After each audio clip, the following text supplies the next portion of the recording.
Bonjour, bienvenue dans la 6e vidéo de la série Débuter en programmation.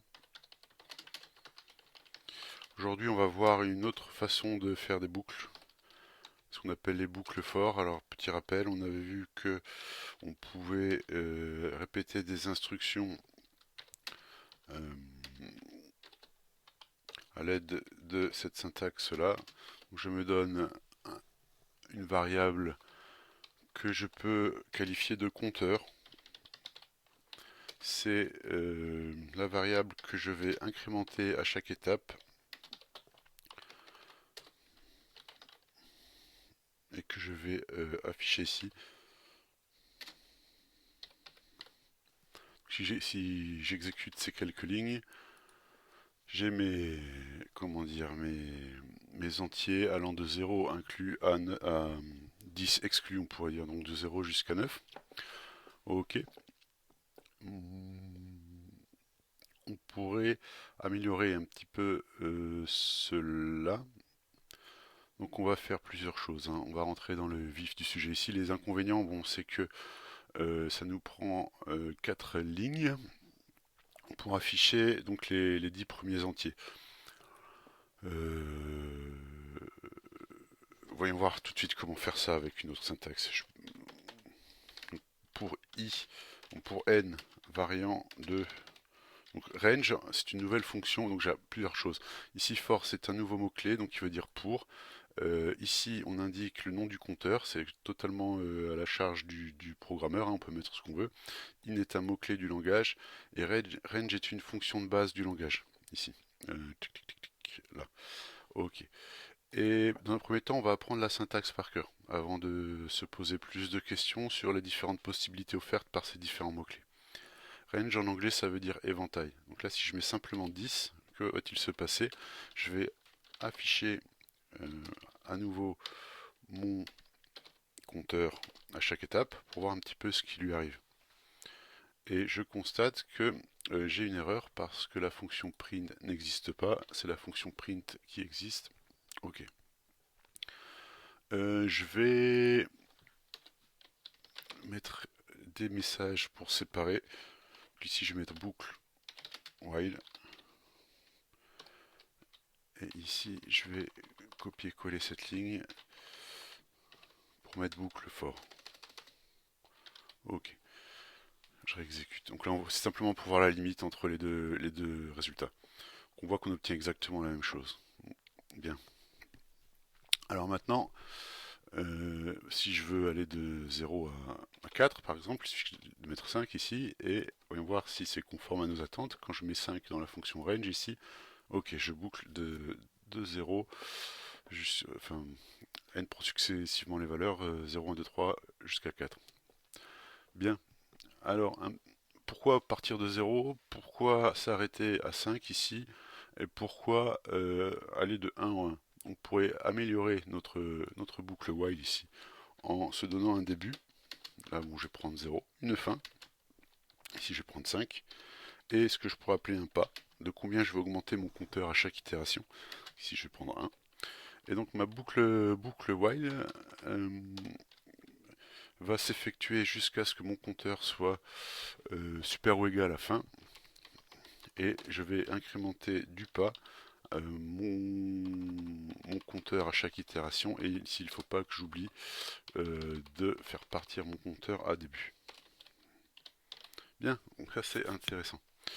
Donc là, j'ai obtenu la même chose. Maintenant, si je dis que je veux partir de 2, j'ai plus qu'à modifier mon début. Et je vais de 2 jusqu'à 4. Donc 5 exclus. Si je veux aller de 2 jusqu'à 20 exclus, donc jusqu'à 19, je mets 20 ici. Et je vais ici jusqu'à 19. Bien.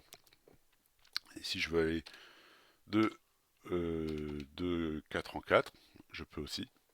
Je pars de 2, 6, 10, 14, 18 et je vais bien de 4 en 4. Bien, alors pourquoi je fais tout ça? Parce que la fonction range prend plusieurs paramètres. On a des paramètres optionnels. Quand on ne met qu'un seul paramètre, il s'agit de la fin, le début étant par défaut mis à 0. Quand on met deux paramètres, euh, regardez, ici je mets de fin,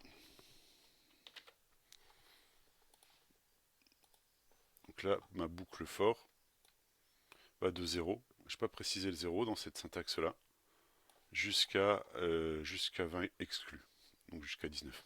Ok. Maintenant, si je mets début, virgule, fin,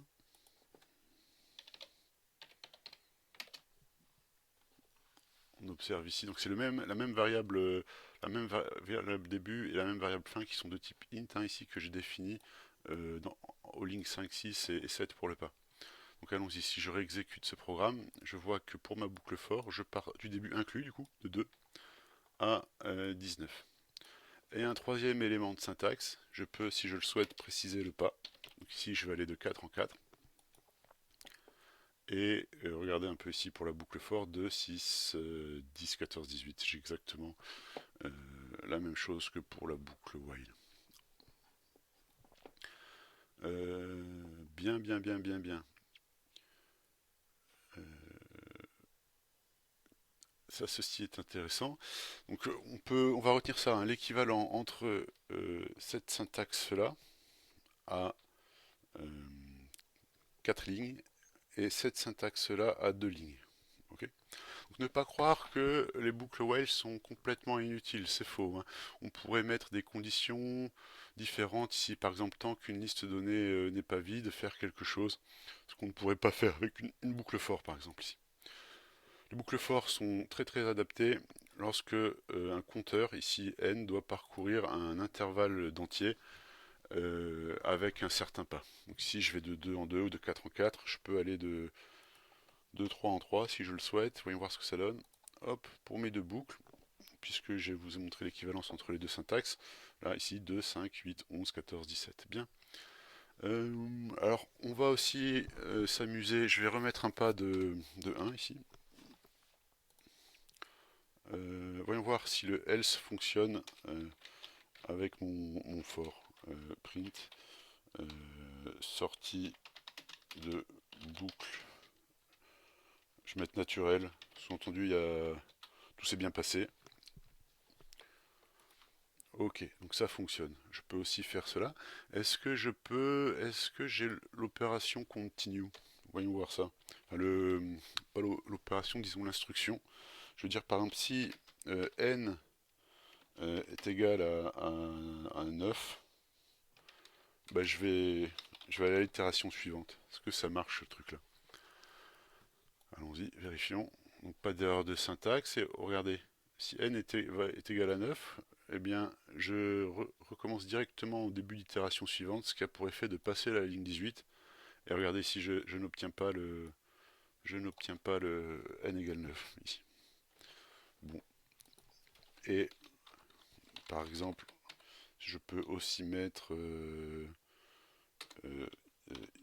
if n égale 13. Quelle instruction qui nous manque ici? On n'a pas essayé le break. Est-ce que je peux sortir quand je le souhaite, en particulier prématurément, d'une boucle for avec cette instruction-là? La réponse est oui. Donc là, on va essayer de deviner ce qui va se passer.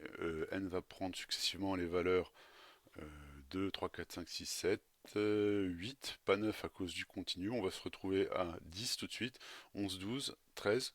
Et 13, on va sortir de la boucle à cause de l'instruction qui est en ligne 19. Et la ligne 22 ne va pas être affichée. Hop, on exécute cela. J'ai cliqué. Hop, voilà, ok. Boucle for 2, 3, 4, 5, 6, 7, 8, pas la 9, 10, 11, 12, et à 13, on sort de la boucle sans afficher la ligne 22. Ok. On peut finir en mentionnant quelque chose de rigolo. Petite ouverture sur la suite. Si je fais une boucle, regardez, hein, je vous rappelle qu'on peut appeler n'importe comment le compteur. Un for compteur in range. On peut faire décrémenter notre compteur, hein. On peut aller dans l'autre sens. Je peux aller par exemple de 100 à 0 avec des pas négatifs de moins 5 par exemple. Qu'est-ce que cela donne?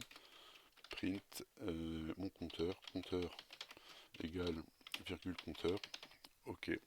Alors, je mets peut-être 2 points pour changer. Hop. Ok. Donc là, je vais bien de 100 à 0 exclu, comme tout à l'heure, par pas de moins 5. Donc j'enlève 5 à chaque fois. Et ce n'est qu'un début, hein. Avec Range, on va pouvoir faire énormément de choses. C'est très, très pratique. Je vous remercie. Au revoir.